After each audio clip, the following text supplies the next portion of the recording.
Seja bem-vindo, seja bem-vinda para mais um episódio do Coração em Reforma, nosso podcast sobre espiritismo, que está aqui para trazer realmente reflexões, motivações, assuntos interessantes para você refletir sobre como está a sua jornada para poder se tornar uma pessoa cada vez melhor. Eu sou o Guilherme Souza, estou aqui com meu amigo Luan Moreira. Como é que vai, Luan? Olá pessoal, tudo bom? Espero que vocês estejam bem aí onde vocês estejam, no trabalho, no trânsito, lavando uma louça, mas espero que a conversa hoje seja boa. Eu estou ótimo, estou muito feliz aqui de trazer um convidado que é muito bom, estou muito animado com a conversa, a gente vai ter uma reflexão muito interessante. Aí sim, pra gente falar um pouquinho do tema, eu queria falar um pouquinho sobre uma coisa que talvez as pessoas achem que não tem tanta relação com o espiritismo, que é a questão da saúde mental, da psicologia, da terapia e também como que a gente consegue relacionar esses temas com a nossa doutrina. Luan, você consegue puxar a capivara aí e falar um pouquinho do nosso convidado, que é uma figura que eu particularmente sou um grande fã?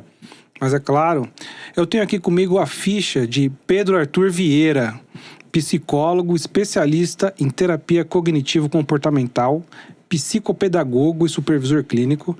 Foi voluntário do Centro Espírita Mansão da Esperança, lá no Butantã, com experiência na liderança de mocidade, em cuidado dos alunos e voluntários do movimento. E o meu ponto eletrônico também está falando aqui que ele é craque do time de futebol e joga de centroavante. É isso mesmo, Pedro? Olha, craque, não digo não, mas tem feito uns gols bonitos nos últimos futebol ali, então tá tudo bem. Legal, seja bem-vindo. Obrigado, meninos, boa noite aí, obrigado pelo convite. Fico muito feliz aí pra gente poder conversar, pra gente poder falar um pouquinho sobre psicologia, espiritismo, duas coisas que tô desde a minha infância aí participando, né?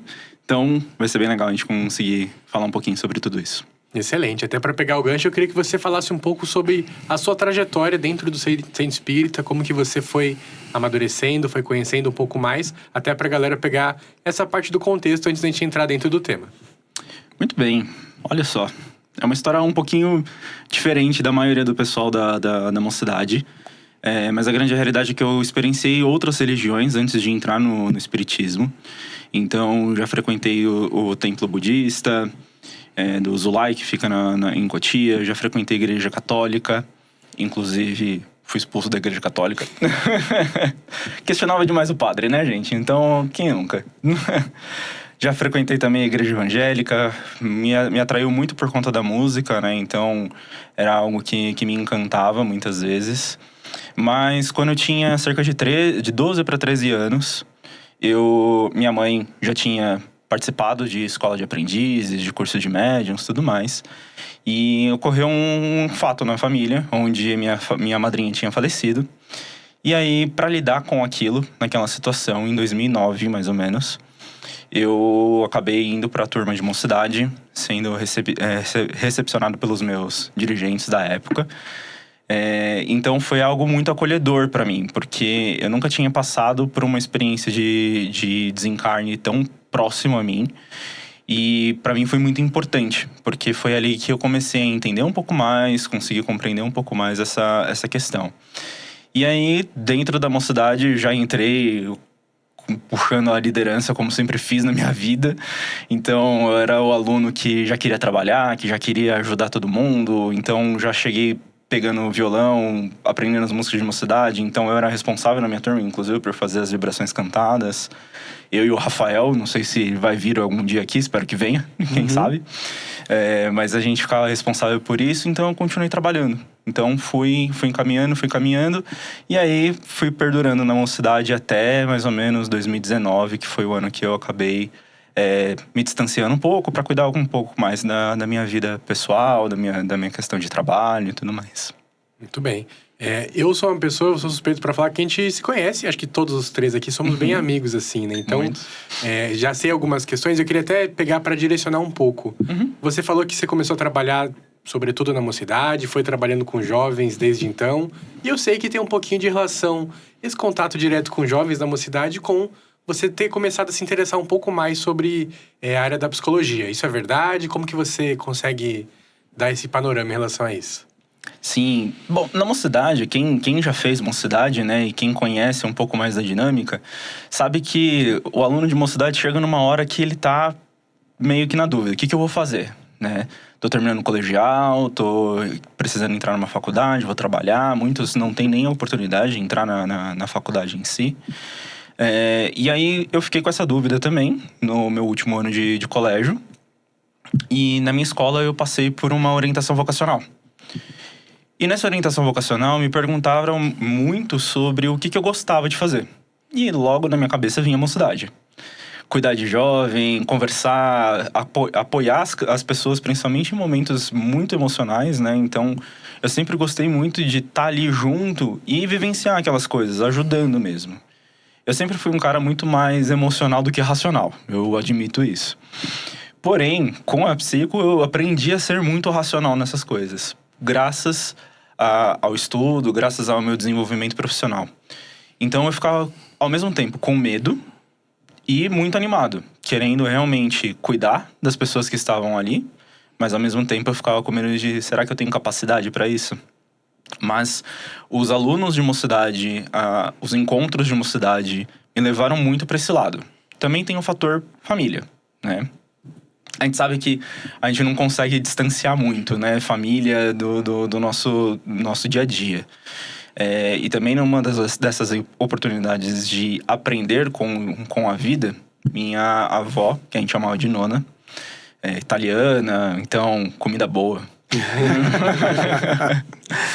Ela faleceu, só que ela teve alguns problemas no hospital, né, devido a uma cirurgia que ela fez. E aí teve uma psicóloga que foi atendê-la dentro do hospital. Só que ela não desempenhou um bom trabalho. Então a minha nona, ela chegava e falava, nossa, por que essa moça tá vindo falar mole aqui comigo? Por que essa moça tá sendo tão delicadinha? Eu quero conversar, mas eu não quero conversar assim. Então eu juntei muito na época o que a minha avó passou, junto com o que eu vivia na mocidade, junto com o que eu queria fazer. E aí fui fazendo essa orientação vocacional que abriu minha cabeça realmente. Falei, não, acho que a psico é realmente um caminho que eu quero trilhar, que eu quero ir, né? Antes disso eu queria ser músico, como vocês bem sabem. Meu sonho era estar em cima de um palco tocando guitarra. Nunca é tarde para começar. Ah, não, já passou, já. Já passou. E depois eu quis ser médico também, mas aí também queria ir pra parte de neurologia ou de psiquiatria. E aí, no final, eu vi que a psico era mais a minha cara. Eu me encaixava melhor, né? Então, foi um momento difícil de decidir tudo. Tem muitas variáveis pra gente conseguir tomar essa decisão. Mas, quando eu tomei a decisão, eu sinto que acertei até hoje. Legal. E assim, a gente teve um outro convidado que a gente veio aqui e falou um pouquinho de mocidade também. E é interessante a gente, às vezes, entrar numa faculdade e aí, pelo que eu me lembro, você começou ali como dirigente de mocidade com 17, 18 anos. Então, você trilhou a sua faculdade, você fez o curso de psicologia enquanto você estava sendo dirigente também de outros jovens. Sim. E depois você concluiu a faculdade, mas você continuou trabalhando como voluntário. Inclusive, depois que saiu da mocidade, você ainda continuou dando um apoio para jovens. Fez alguns encontros que depois a gente pode falar um pouquinho melhor aqui. Mas eu queria perguntar, assim, como foi essa questão de você ir aprendendo o lado da psicologia e desenvolvendo isso, mas ao mesmo tempo também ter o contato de trabalhar com o espiritismo dentro do centro espírita. Você conseguiu casar essas duas experiências? Como foi que você conseguiu aplicar na prática? Tá. Assim, eu comecei muito novo como dirigente. Na verdade, eu fui por muito tempo o dirigente mais novo da nossa regional. Eu comecei, na verdade, dirigindo a turma com 16 anos. Coisa que geralmente não é muito permitido. Então, realmente foi isso, né? Então, foi terminando a escola, entrando na faculdade, e aí ao longo da minha turma eu tava fazendo realmente o curso, que demandava muita coisa, muito tempo fora também. Então, congressos, literatura, que realmente tomava muito tempo nosso.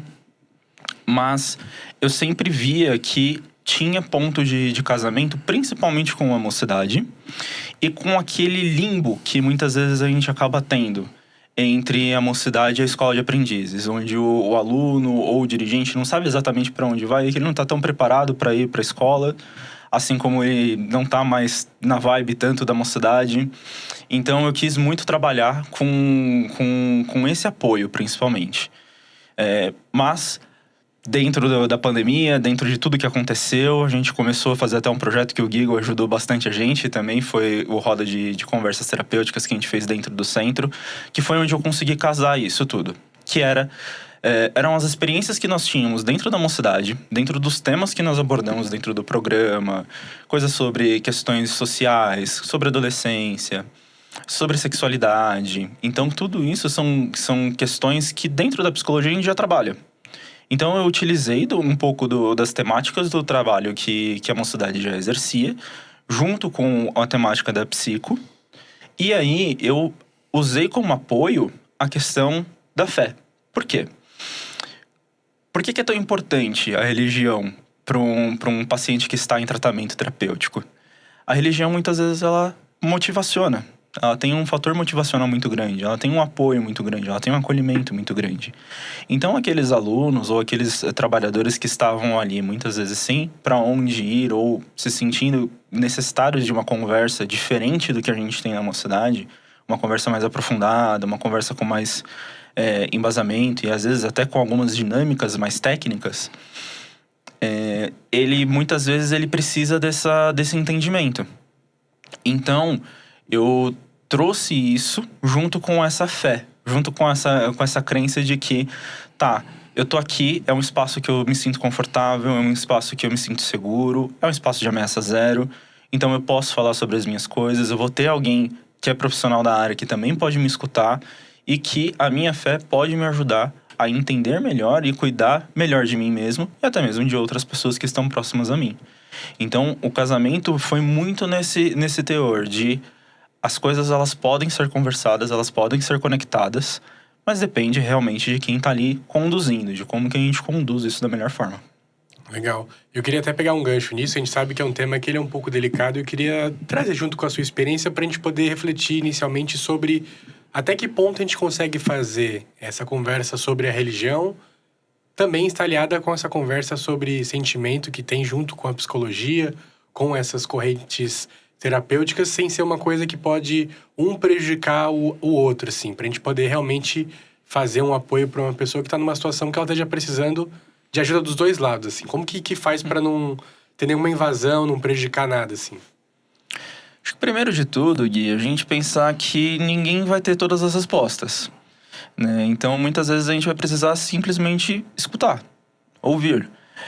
Muitas vezes isso já vai ser a melhor coisa que a gente pode fazer para qualquer pessoa que está em sofrimento. É ouvi-la, dar um abraço, conversar, mas não necessariamente dar soluções.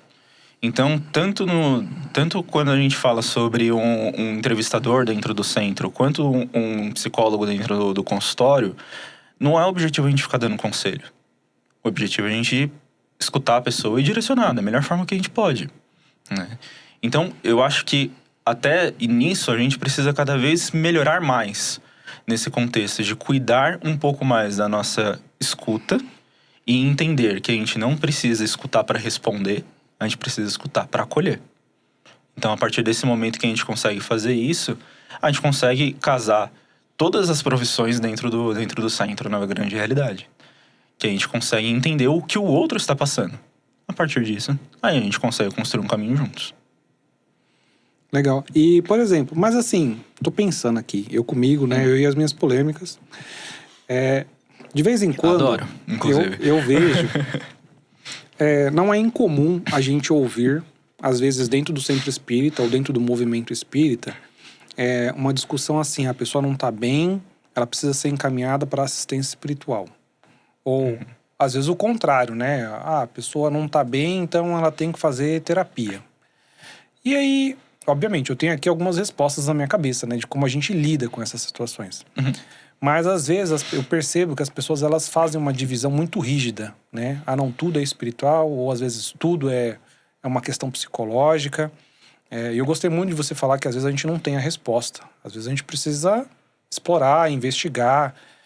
Mas, assim, surge uma pessoa diante, ou no centro espírita, ou diante de um psicólogo, e aqui a gente está falando um pouquinho das duas realidades juntas. Uhum. Como é que a gente faz para olhar para essa pessoa e falar assim, como é que eu direciono essa causa? Como é que eu abordo essa pessoa para tentar dar orientação para ela? Uhum. Tá. Pensando nisso, a gente tem 3 pilares bem importantes, né? Que é o físico, o mental e o espiritual.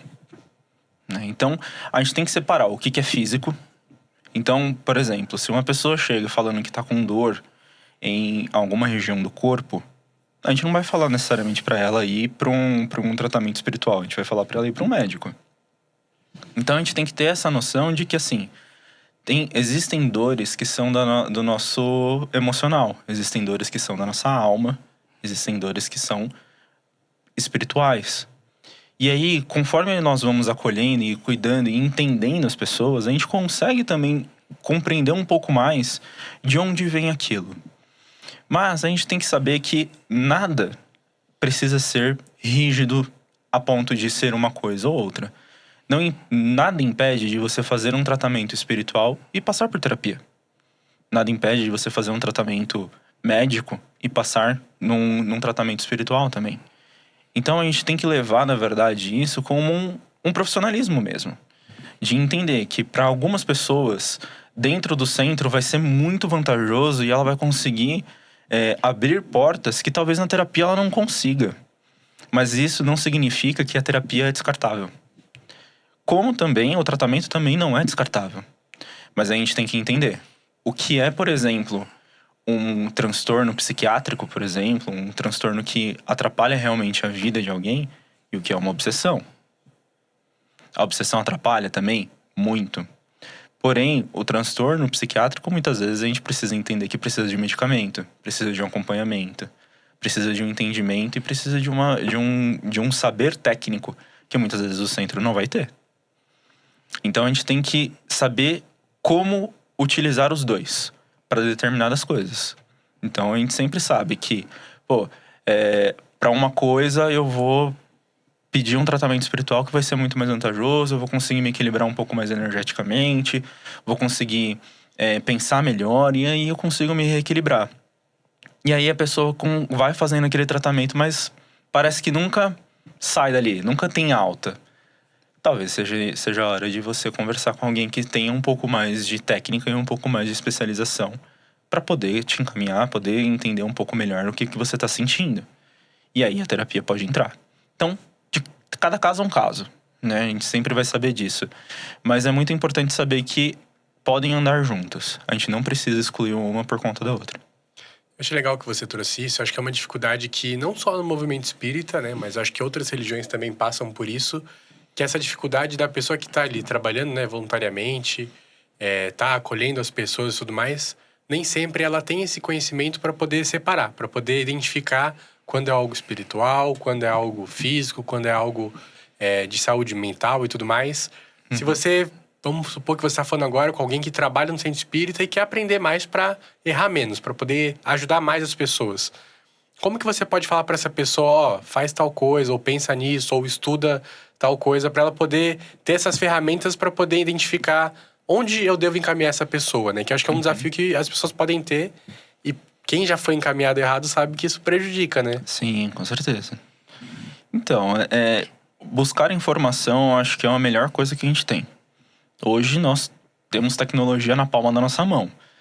Então, a gente consegue muitas vezes buscar essa informação, buscar textos, entendimentos, vídeos. Existem muitos vídeos no YouTube, por exemplo, que trazem um pouco mais sobre essa questão de saúde mental, de como identificar essas coisas. Mas a gente sabe que nem todo mundo tem um nível de conhecimento suficiente para conseguir entender isso e passar isso para uma prática, de fato. Então, sempre busquem pessoas que possam ajudar. Então, se você não sabe, pergunte. Se você não sabe, pesquise. Se você não sabe, não consegue compreender aquilo, passe para alguém, direcione para alguém que vá ter esse entendimento. Porque isso eu trabalho em equipe também. O Centro Espírita a gente tem que pensar que ninguém faz nada sozinho. Então ali somos uma equipe, seja num tratamento, seja numa escola, seja na mocidade, seja na pré-mocidade, na evangelização infantil ou o trabalho que seja. Sempre tem mais pessoas ali junto. E se vocês nenhum sabem do que estão falando, o que vão fazer, busquem ajuda fora. Então, a busca dessa informação é sempre muito relevante, é sempre muito importante. Isso pode salvar não somente uma vida, mas como muitas outras. Legal. Eu queria até pegar o gancho nisso. Eu acho que tem muitos trabalhadores do centro espírita que eles podem sentir, às vezes está começando a trabalhar, ou mesmo por já estar há muito tempo ali trabalhando, que eles têm as respostas para qualquer situação, né? Só que eu acho que é justamente essa questão aquele gráfico de conhecimento, né? Quando eu sei menos, eu acho que eu sei demais. Quando eu sei um pouco mais, eu acho que eu não sei de nada, assim. Né? Que você compreender que você não tá sozinho, né? No centro espírita você tem pessoas com diferentes habilidades, né? Como você trouxe. Eu me lembrei agora do episódio que a gente teve com a nossa colega que é assistente social, que trabalha também dentro do centro espírita, que às vezes você só precisa passar, fala com fulano que vai estar mais preparado do que eu, que aí você evita de dar um problema e vai direcionar aquela pessoa para alguém que tá mais preparado para poder receber ela, né? Exato, até mesmo na prática clínica aqui minha, por exemplo, quando eu tô na clínica, como eu falei, né, eu sou supervisor clínico também, né, então eu direciono alguns dos meus terapeutas para fazer alguns atendimentos. E quando eles não sabem, e eles me trazem a dúvida, e eu não sei, eu tenho que buscar com quem sabe. Eu tenho que buscar essa informação. Eu mesmo, com a experiência que tenho, eu não sei de tudo. Então, a pessoa que pode ser a pessoa mais antiga do centro, que já fez todos os cursos, que está mais evoluída espiritualmente, ela não vai saber tudo. Ela não vai saber tudo. E ela vai precisar de ajuda. Então, por isso que ninguém faz nada sozinho. Então, a gente tem que ter a humildade, a cabeça aberta de ouvir os outros também. Eu vou um pouco além, assim, falando com o nosso público. Eu fiquei muito feliz porque eu acompanhei uma mudança no movimento espírita.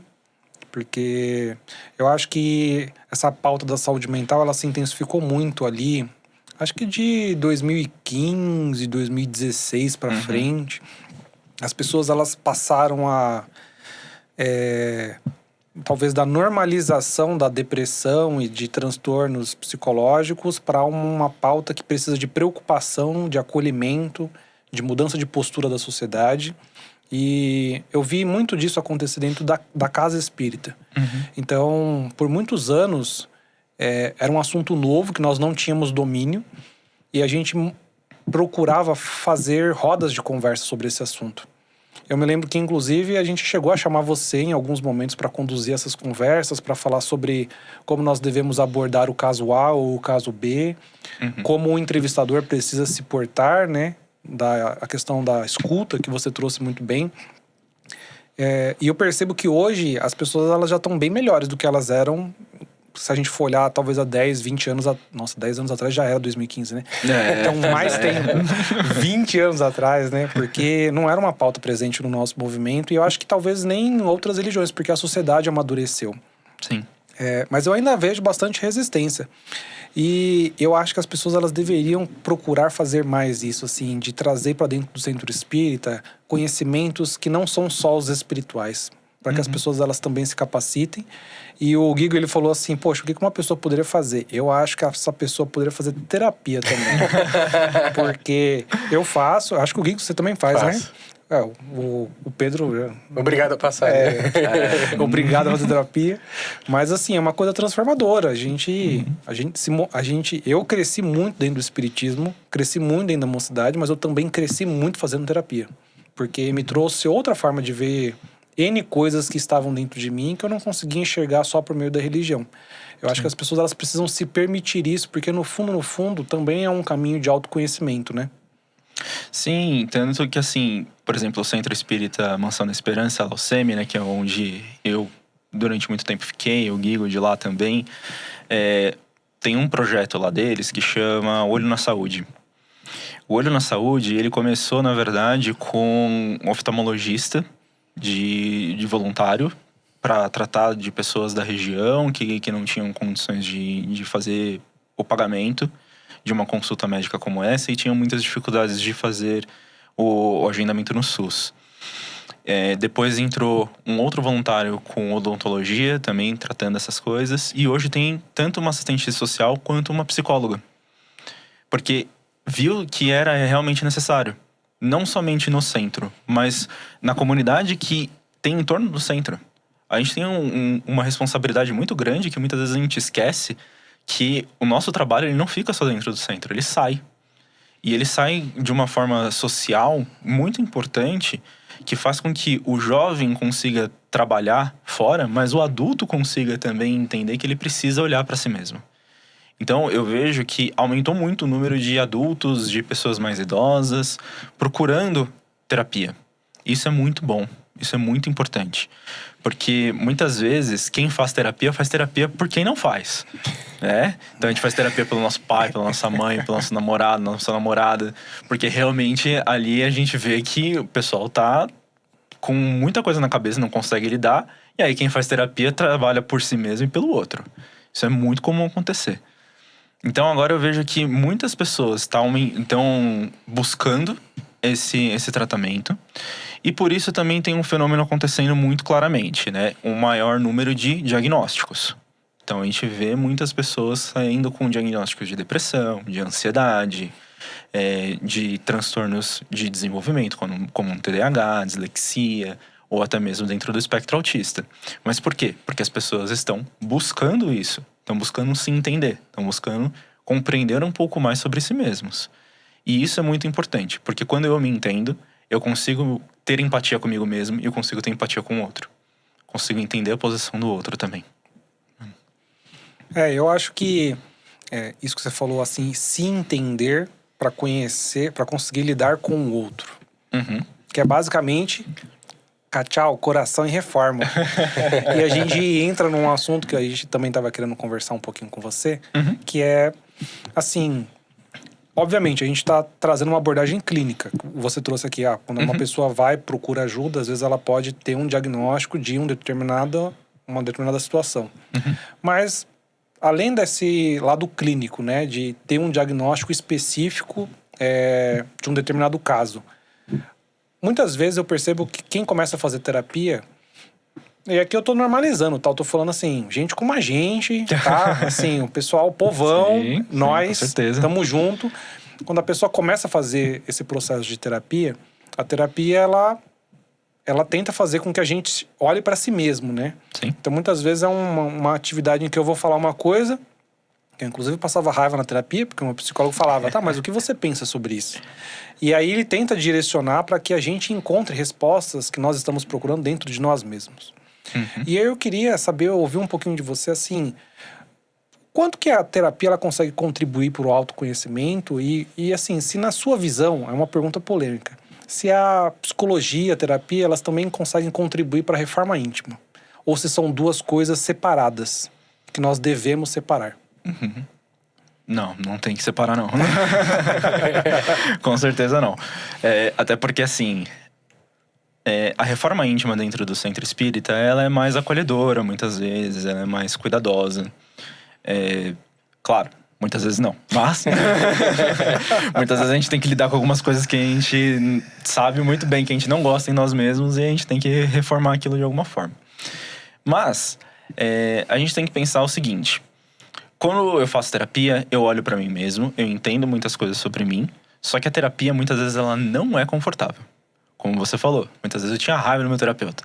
Por quê? A minha função como terapeuta é te questionar e fazer você entender que talvez esse pensamento que você está exercendo não seja tão saudável pra você. E eu não posso chegar pra você e falar assim, ó, você tá errado. Não dá. Então, Vocês podiam, né? Não, Facilitaria muito. a gente não pode fazer isso, a gente não vai fazer isso, não adianta. O que a gente tem que fazer realmente com que vocês pensem. E aí, dentro do centro espírita, eu vejo que essa reforma íntima, ela pode ser muito mais cuidadosa. Ela pode ser muito mais acolhedora, ela pode ser muito mais um diálogo, de uma conversa mais dócil. De realmente a gente entender aquilo que a pessoa tá passando e falar, poxa, talvez eu precise pensar diferente, talvez eu precise olhar para os meus defeitos e melhorar. Só que eu vejo que a reforma íntima, muitas vezes no centro espírita, e agora eu vou ser um pouquinho polêmico, eu acho. Qualquer coisa o nosso editor corta, fica tranquilo. Tudo bem, aceito. Mas eu acho que muitas vezes a reforma íntima dentro do centro espírita e dentro do espiritismo é muito sozinha. É muito nós com nós mesmos. E aí, a gente às vezes não tem um direcionamento, a gente não se sente muito tão acolhido quanto deveria ser. Coisa que, na terapia, você tá fazendo essa reflexão sobre você mesmo, você tá ali conversando com alguém. que não necessariamente vai te dar opiniões e não vai falar sobre a vida dele em si. Mas ele vai fazer questionamentos que façam com que você consiga refletir. Dentro do centro espírita, eu particularmente sinto que muitas vezes a gente fica um pouco solitário. E tendo que cuidar disso por conta própria. E aí tem muita cobrança. E aí, a reforma íntima como que tá? Falou isso, a reforma íntima não tá em dia. Tá, mas o que é tá em dia? Quem que determinou esse parâmetro? Mas a escola, o curso de médiums, a gente tem que estar bem alinhado para conseguir cumprir com as coisas. Ok, mas será que eu não preciso de alguém que me escute para eu conseguir entender, para eu conseguir pensar, refletir e ser um pouco mais direcionado? E aí, por isso que eu sinto que muitas vezes a gente acaba ficando um pouco sozinho nessa reforma íntima dentro do centro. Nossa, muito legal. Você falou isso, eu acho uma fala forte, assim, porque eu também não tinha parado pra pensar nisso, né? E eu concordo um pouco, porque eu acho que quando nós temos amigos, e aí a gente tá num processo todo mundo junto, e a gente tem um ambiente de ameaça zero para falar das nossas coisas, compartilhar as nossas dores, e um vai ajudando o outro, é muito bom. Mas eu acho que nem sempre nós conseguimos criar esse ambiente dentro da casa espírita e dentro dos cursos que a casa oferece. Acho que um pouco também porque a gente prima muito pelo silêncio dentro da casa, né? Às vezes falar não é muito bem visto e às vezes a gente precisa falar para que a gente possa expor as coisas que a gente precisa. E também, assim, eu achei muito interessante que essa questão de que a gente pode trabalhar a reforma íntima conversando com uma outra pessoa, essa outra pessoa pode também colaborar com a gente. Obviamente, aqui eu tô fazendo um parênteses também bem grande, que reforma íntima a gente sempre faz com alguém, né? É porque é no convívio que a gente exercita os nossos sentimentos. Mas aqui a gente tá falando especificamente de uma conversa que nutre o nosso autoconhecimento, pra gente se conhecer, pra gente olhar pra dentro, pra gente conhecer os nossos sentimentos. E eu acho muito legal. E eu também tenho uma opinião muito polêmica, que às vezes a gente costuma falar dentro do espiritismo, que a reforma íntima, a gente trata isso quase como se fosse uma exclusividade da nossa religião. E, na verdade, todas as religiões promovem reforma íntima em maior ou em menor grau. Porque se elas não fizessem isso, em alguma medida elas não estariam aproximando a humanidade de Deus. Mas eu também acho que existem instrumentos para a gente fazer reforma íntima e para a gente se aproximar nas ciências do mundo. No convívio, no trabalho, nas relações que a gente estabelece. E a psicologia, ela ajuda muito nisso. Porque não tem como a gente reformar algo que está dentro de nós se nós não nos conhecermos. Então, uma ciência que nos convida a nós mergulharmos dentro de nós mesmos, para revermos coisas. Às vezes, nós temos comportamentos, posturas, pensamentos que são traumas do passado, que a gente traz dentro da nossa família. E para quem é espírita, às vezes esses traumas, eles se refletem na família, mas eles são do espírito e vêm até de outras existências. Sim, então, quando de outras convivências até nossas também, né? As famílias espirituais estão ali por conta de um motivo também, né? Exato. E aí, quando você faz todo esse processo de você se conhecer, você entender as suas dores, aquilo que você precisa curar, aquilo que você precisa melhorar. Nossa, às vezes você está corrigindo uma coisa que o seu espírito carrega há tantos anos, há tantas existências. E a gente está aqui, né, junto com o centro espírita, junto com a terapia, mas é naquele momento que a gente consegue fazer isso. Então, eu falo para todo mundo, assim, sou divulgador de terapeuta. Eu falo assim, gente, façam terapia, porque é muito bom. É o que eu acredito. E realmente muito gostoso, né? Quando você começa... Como eu falei, tem momentos que não são tão gostosos assim, não. Mas, quando a gente começa a entender um pouco mais, a gente consegue colocar um pouco mais em prática esses pensamentos, esses ideais, essas construções, é muito interessante. E aí você falou uma coisa, Luan, que eu fiquei muito na cabeça aqui agora também, que é uma coisa importante pra gente pensar. A gente faz reforma íntima no nosso dia a dia, com outras pessoas, com convivência. Exatamente. Porém, quantas dessas convivências apontam um dedo na nossa cara e falam que a gente tá errado? A terapia é um lugar que a gente muitas vezes vai poder falar sem julgamento, de fato. Porque ali, você com o seu terapeuta, com a sua terapeuta, ali é um momento para você falar sobre você pensar em você mesmo, sem que alguém aponte o dedo na sua cara e fale que você tá errado, ou que você é ruim, uma pessoa ruim por conta de pensar algo. Não, ali você tá realmente para você pensar e olhar para você mesmo. Então, ali é realmente um ambiente onde você vai estar livre de qualquer tipo de pesar, de qualquer tipo de julgamento, realmente. Coisas que, por mais que a gente tente criar esse ambiente de ameaça zero dentro do centro espírita, e principalmente é uma frase muito da mocidade, muitas pessoas não estão preparadas para isso e acabam julgando. E esse julgamento não é por mal, mas esse julgamento muitas vezes acaba machucando aquela pessoa e aquela pessoa nunca mais volta dentro do centro. Então isso é muito importante a gente pensar também, o quanto que a gente está cuidando de fato da pessoa que está no centro. E aí eu não tô falando de aluno, de voluntário, de trabalhador. Não, tô falando de pessoas. O quanto que nós estamos cuidando das pessoas ali e tirando esse estigma de é trabalhador, tem que saber como lidar. É da mocidade, tem que saber como lidar. Faz escola, tem que saber como lidar. Não, ali é uma pessoa na nossa frente. Então a gente tem que cuidar dessa pessoa também. Então como que nós estamos fazendo isso também? Né? Então isso é muito importante pra gente pensar em reforma íntima, é pensar que a gente precisa também apoiar uns aos outros pra gente conseguir chegar em ambientes mais saudáveis para todos nós. Você trouxe esse ponto, eu achei primeiro muito interessante. Eu tava pensando justamente nisso, assim. Que eu acho que no centro espírita você tem dois modos, assim. Ou você tá ali sendo assistido, alguém que precisa de ajuda, tá numa emergência, assim. Ou você só pode servir, ajudar os outros, acolher os outros. Mas não tem essa troca, essa alternância de posições para você, quando precisar, você também poder ser acolhido, ser escutado e tudo mais, né? E aí eu queria trazer uma pergunta. Você acha que nos centros espíritas, assim, se fala o suficiente de saúde mental para quem tá ali trabalhando? Polêmica. Esse episódio é polêmico. Depois eu vou ficar mal visto aí na aliança, é culpa de vocês, tá?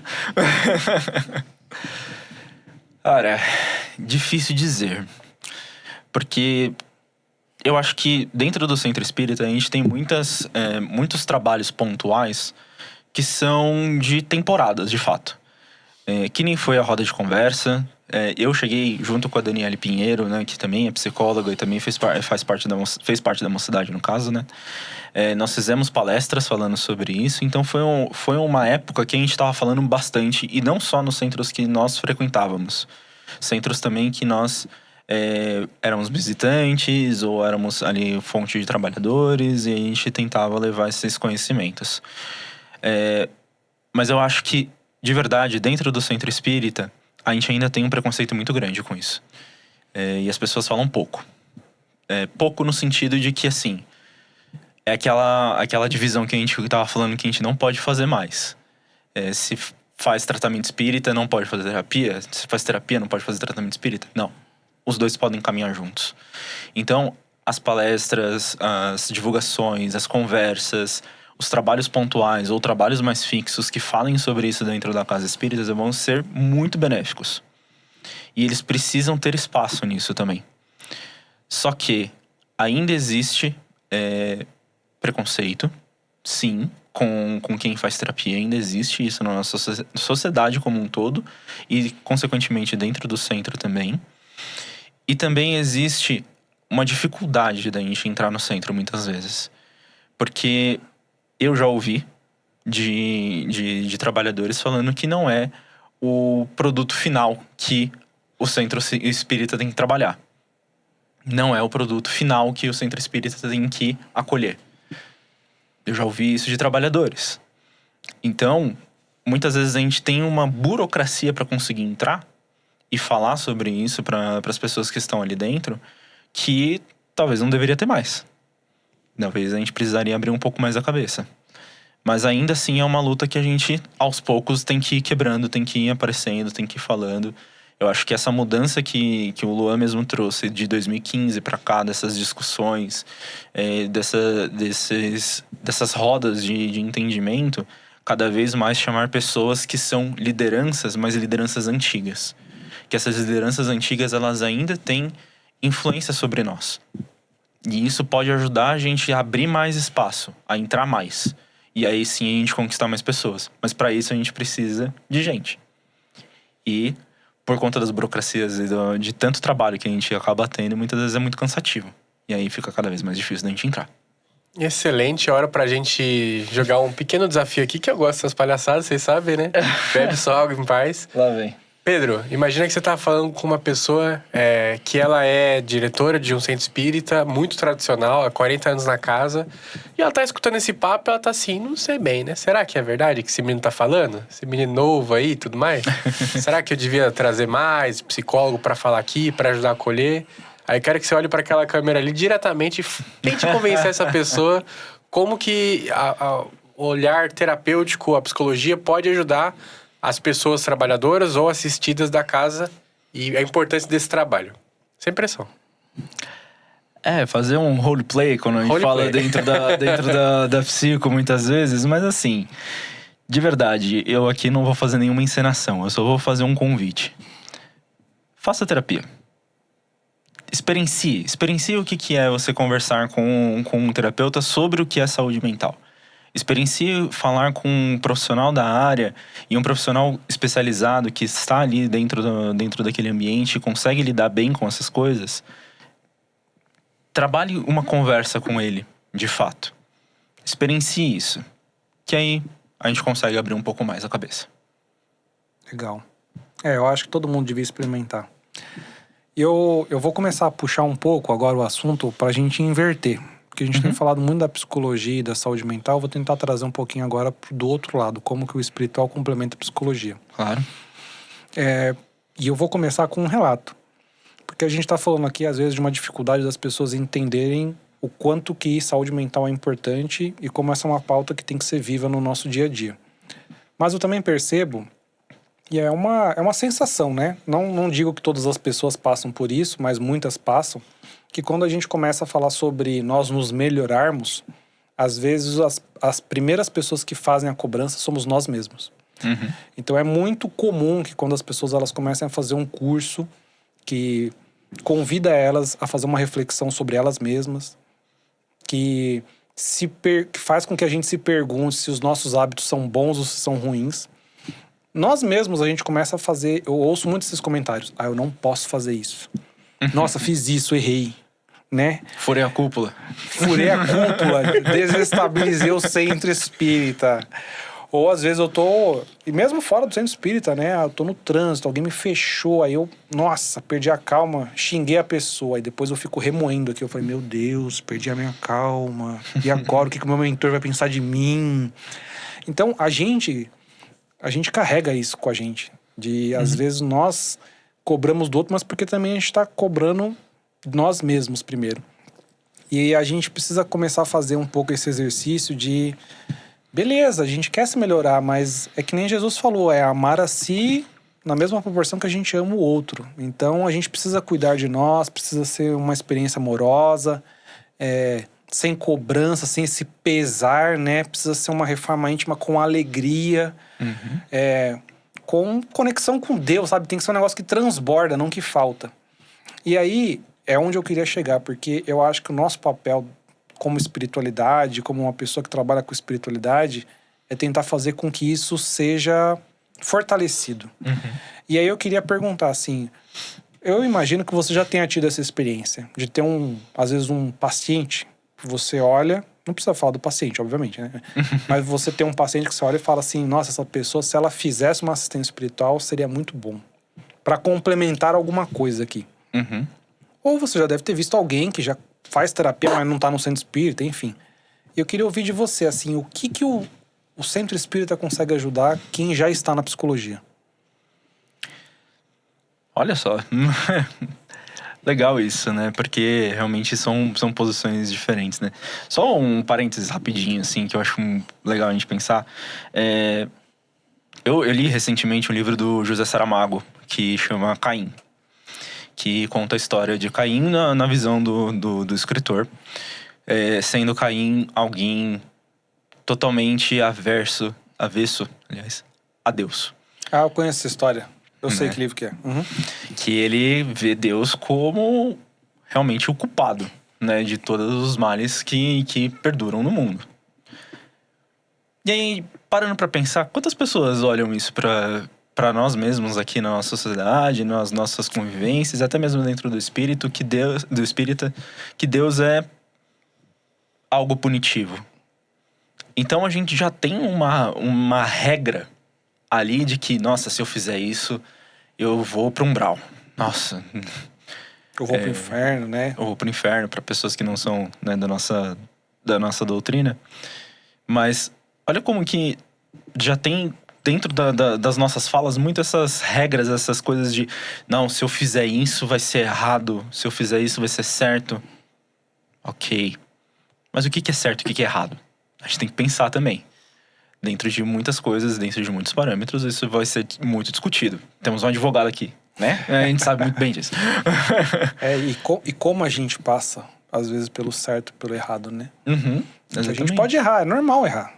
Sim. Os discípulos de Jesus erravam, né? Quantas vezes Jesus não falou, gente, e a fé de vocês, né? Exato. E não deixaram de ser discípulo, não deixaram de ser exemplo, né? Então, é mais o como a gente passa por isso e como a gente vivencia isso sem se martirizar. Sim, Pedro, quando tenta andar sobre as águas, ele falha as primeiras vezes. Né? E isso é muito importante a gente pensar. Não tem uma punição, não é uma coisa que você vai ser castigado. Aquilo é feito para você pensar. Será que faz sentido essa fala, esse comportamento, essa atitude no meu dia a dia, nas minhas atitudes? Será que isso é algo que me traz benefícios num sentido de evolução, mas também num sentido emocional, num sentido espiritual, tanto para mim quanto para outras pessoas? A gente tem que pensar muitas vezes nisso e a gente não pensa. A gente fica ali com aqueles parâmetros, com aquelas regras ali. Se Deus falou, então a gente tem que seguir aquilo, porque tá escrito ali. Não, a gente tem que pensar. A gente tem que evoluir o nosso pensamento, inclusive, nisso. E aí, quando a gente fala sobre essa questão de talvez até uma indicação de um trabalho, de alguma coisa assim, eu vou falar muito de dois cenários, tá? Vou falar primeiro na clínica.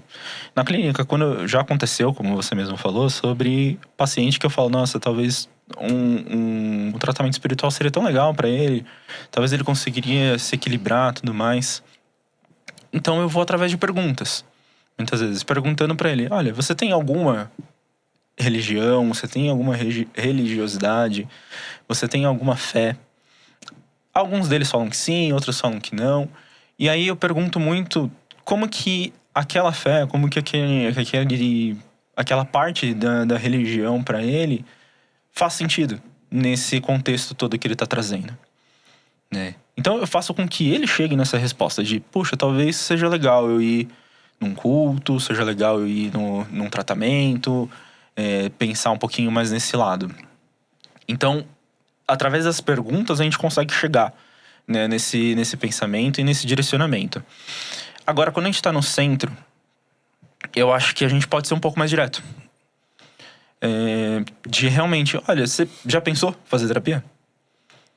Qual o problema de a gente fazer uma pergunta dessa? Ah, não, porque terapia é coisa de louco. Não. Quando a gente pergunta isso, e as pessoas elas ficam com o pé atrás de, nossa, mas ele acha que eu sou louco. Nós estamos sendo preconceituosos com a própria terapia. Então, isso já é uma pergunta mais direta, mas que pode ajudar aquela pessoa a pensar e destravar algumas coisas. De, puxa, tô aqui há tanto tempo no centro, por que eu não posso fazer uma terapia? Verdade, será que nunca me passou na cabeça o que é terapia? Muita gente nem sabe. Eu já tive pacientes que chegaram na clínica pra mim falando, nossa, mas eu não quero que você me receite remédio. A gente não receita remédio. Eu sou psicólogo, eu não sou médico. Eu não receito nenhum tipo de medicamento. Então, tem muita dúvida, tem muita coisa que as pessoas não sabem. Então, eu acho que no centro a gente pode ser mais direto. A gente pode direcionar mais, a gente pode conversar mais, a gente pode explicar mais. De novo, informação. Quando a gente tem informação, a gente consegue levar um pouco mais essa conduta um pouco mais clara para aqueles que estão ali envolvidos. E na clínica, a gente faz com um andar um pouco mais sutil. Realmente pra gente abrir a cabeça daquele paciente para ver se faz sentido ou não. Se aquele paciente, por exemplo, chega ali, tá conversando comigo, eu faço todas as perguntas pra gente conseguir direcionar pra ver se se faz sentido pra ele ou não. E ele fala, não, eu não gosto de ir no centro espírita pra tratar essas coisas porque eu não me sinto bem. Beleza. Mas tem alguma coisa que você faça fora daqui que faz você se sentir bem? Às vezes é isso. Às vezes a gente vai por outro caminho. Mas a gente tem que ter noção de que, assim, pra cada um vai ser uma coisa diferente. Tem pessoas que vão se dar muito bem entrando dentro de um tratamento. Tem pessoas que não. Uhum. Tem uma... Expondo aqui, né? Tem uma ex-chefe minha que ela até trouxe um relato interessante, que uma vez ela foi no médico gastro. Nada a ver com o que a gente tava conversando aqui, né? Vamos ver onde vai chegar, né? Ó a roda. Não, pois é. E aí ela tinha um quadro de... Seria como se fosse uma doença autoimune, né? Então, pra quem não conhece, uma doença autoimune é uma doença que o seu corpo ataca o próprio corpo. E ele falou assim, olha, muitas dessas doenças autoimunes, elas possuem lastros emocionais. Então, quando você não tá com um equilíbrio emocional muito bom, um equilíbrio espiritual muito bom, o seu corpo se desequilibra. E eu acho que, em alguma medida, o espiritismo ele consegue ajudar em situações onde a gente precisa, às vezes, ajudar a regular a mente e o espírito. Uhum. Então, nós temos hábitos, assim, como a prece, o evangelho, o tratamento também, né? Ir no centro, tomar um passezinho. Às vezes a pessoa tá fazendo terapia, tá fazendo já um baita de um caminho, né? E aí a gente vai pro centro e aí ela consegue, às vezes, receber energias curadoras, que tratam o espírito, né? O problema é exatamente o que você falou, que às vezes é difícil a gente trazer esse assunto da religião num ambiente que ele é profissional. A gente nem pode falar abertamente assim, ou diretamente, por uma questão profissional mesmo, de ética profissional, etc. Sim. Então, super sensível. Mas com os amigos, né? Com amigos, família, às vezes a gente consegue chegar nesse assunto. Que nem você falou do centro espírita, a gente consegue ser mais direto, né? E tentar falar pra ele. Mas eu também sinto uma dificuldade, assim, de... Às vezes, a gente estava falando, né? A gente não pode ter os extremos. A gente que está acostumado com o centro espírita, a gente está acostumado a ver o extremo da pessoa que fala que tudo é espiritual. Mas no mundo, a gente também enxerga o contrário, das pessoas que acreditam que tudo é material. E que a terapia vai resolver tudo. E às vezes a pessoa não está acreditando em Deus, não está se ligando com o mentor, não está fazendo prece, não está cuidando do próprio espírito, né? E aí a gente precisa tentar ajudar essa pessoa e eu particularmente, às vezes enfrento muita dificuldade, às vezes de tentar dar esse estalo, esse a mais, sabe? Não sei se você sente isso também. Sim, sinto. E aí é uma coisa que a gente discute muitas vezes quando nós estamos em dias de jogatinas que a gente faz, de jogos de tabuleiro, que a gente vai fazer alguma coisa dentro do nosso lazer, que é o diferencial que é terapia e o que é terapêutico. A religião, ela pode ser terapêutica para a pessoa. A religião, ela pode vir trazer uma coisa que seja acolhedora de novo, ela pode ser equilibrada, ela pode trazer um conforto, ela pode trazer uma diversão, ela pode trazer um acolhimento. A terapia, ela vai trabalhar de modo profissional, ético, dentro daquilo que a gente tem como parâmetro científico. Agora, o que é terapêutico é aquilo que apoia e ajuda a gente nesses momentos que a gente precisa trabalhar e construir coisas novas pra gente. Então, a religião, ela pode ser terapêutica pra pessoa. Entendeu? Então, são coisas como uma corrida, como uma música, como estar com amigos. A religião também, ela tem essa função terapêutica. Olha só. Eu gostei muito dessa frase, né? Diferença entre terapia e terapêutico. Esse é o nome desse episódio, galera. Mas é verdade, assim, é muito legal. Não sei se o Guigo também sente isso, mas várias vezes eu vou pro centro espírita e pra mim, em alguma medida, é terapêutico. Assim, me faz muito bem. Com certeza. Teve uma época quando eu tinha minha turma de mocidade, né? Que às vezes era Conheço semana... bem. Nossa, só E às vezes a semana tinha sido horrível, assim. Só estresse, trabalho, na faculdade. E aí eu entrava no centro espírita, via meus alunos, via meus colegas dirigentes e parecia que eu recarregava ali. Então era uma coisa que me dava muita energia, né? Então é legal essa diferenciação para a gente reconhecer, porque a sua melhora, o seu aprimoramento, ele pode passar também por isso, né? Mas não precisa ser só uma coisa, né? São multifatoriais, né? É a religião, você ter paz dentro da sua casa, ter um relacionamento saudável, você passar por uma terapia, tudo isso ajuda você ter mais paz e você conseguir evoluir cada vez mais, né? E uma coisa vai ajudando a outra, né? Então, nada vai ser um único pilar ali que a gente vai conseguir resolver tudo. A gente precisa de apoios das outras coisas. né? E não são muletas, como muitas vezes a gente coloca, de que eu vou usar aquilo para ser algo permanente, para me ajudar, porque sem aquilo eu não consigo andar. Não. São coisas que fazem parte da nossa vida saudável. Então, atividade física, você estar conectado com você mesmo, você ter amigos, você ter grupos sociais, você estar com uma família bem estruturada. Tudo isso são coisas que apoiam e transformam a vida numa vida mais saudável. Então fica o recado aí, ó. Você, jovem espírita, velho espírita, pessoa de todas as idades que é espírita ou não, você não precisa passar por tudo sozinho ou apenas com uma solução, né? Você pode ter múltiplos apoios para você conseguir evoluir, né? Achar que é só um caminho é uma bobeira, né? Você vai perder tempo, você vai perder a oportunidade de você melhorar, ser acolhido, ser... enfim, recebeu todo tipo de apoio que você precisa e merece, né? E aí a gente tem que pensar que, assim, quando a gente exagera em alguma coisa, a gente também tá indo para um outro lado. E aí eu vou cutucar um pouquinho de novo, tá? Quantas vezes a gente enxerga aquele trabalhador dentro do centro espírita que ele trabalha de domingo a domingo no centro? Mas quando você vai conversar com ele, ele é, ó vida, ó céus. Tá tudo ruim. Será que o centro tá resolvendo? Será que todos esses trabalhos que ele tá fazendo estão ajudando outras pessoas e a ele mesmo? Então, talvez ele precise diversificar um pouco, mudar um pouco as energias. E não é porque o centro é bom ou ruim, é porque a gente precisa de energias diferentes para momentos diferentes. Então... não adianta nada eu apostar todas as fichas e tudo naquele mesmo pote. Eu preciso ter outras coisas para me fazer com que eu consiga pensar, que eu consiga refletir, mas que eu consiga também descansar, que eu consiga trabalhar, que eu consiga realmente modificar alguns pensamentos que ficam muito fixos.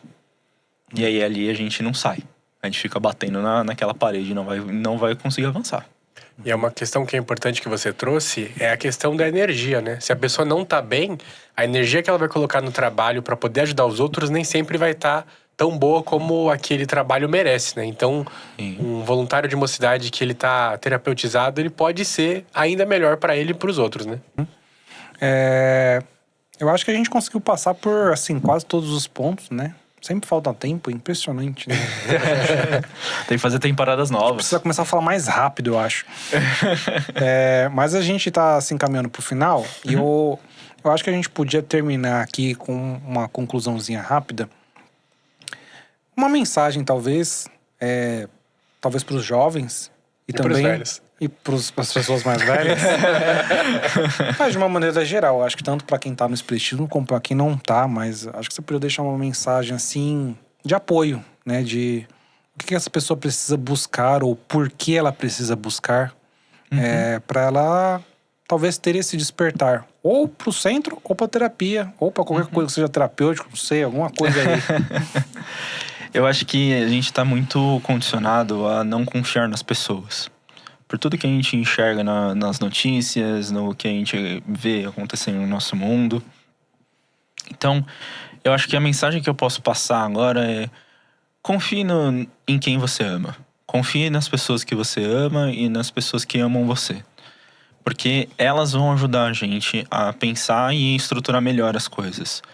Mas confie a ponto de você poder falar sobre você mesmo. E... com certeza, vá a uma terapia, experiencie essas coisas. Mas confie na humanidade, confie nas pessoas. Porque as pessoas têm um ponto de bondade muito grande que podem ajudar uns aos outros de uma forma muito gratificante. Legal. Muito bom. Pedro, eu fico muito feliz de receber você aqui. É sempre bom trazer uma pessoa que é da nossa convivência pessoal, né? Um amigo, um irmão. E eu acho que o papo foi muito bom. Eu espero que quem esteja nos ouvindo tenha tirado bom proveito. No sentido de se permitir, em primeiro lugar, seja ir no centro, seja fazer terapia, mas também se permitir ter uma vivência mais saudável e talvez uma reforma íntima mais amorosa e mais alegre no seu dia a dia. Obrigado. Quero muito agradecer vocês. Eu acho que realmente, conversar com amigos, com irmãos que eu tenho na minha vida, assim, é muito legal, é muito gostoso a gente poder bater esse papo.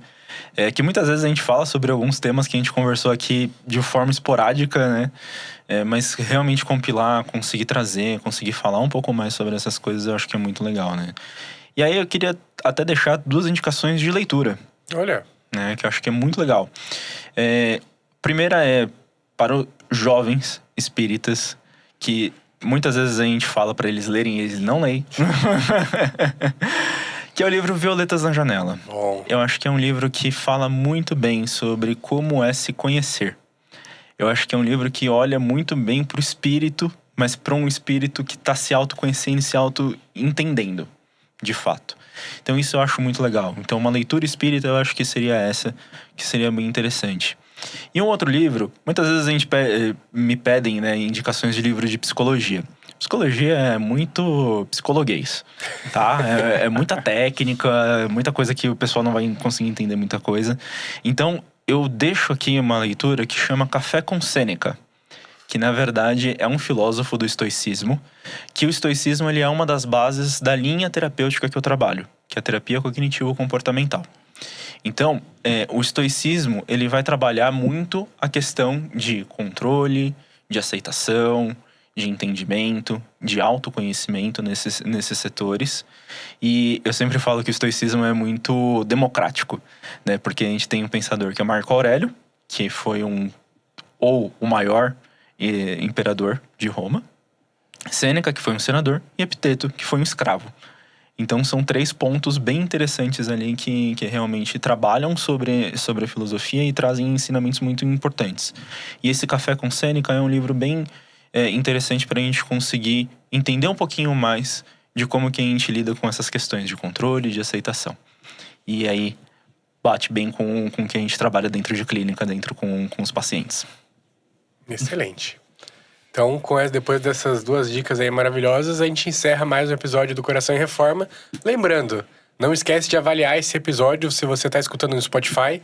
Dá o like se você está escutando esse episódio no YouTube. Se inscreve, manda no grupo do seu centro espírita, manda para seus amigos. E vamos espalhar a palavra aí, tanto do espiritismo quanto da terapia também. Valeu, gente. Até mais.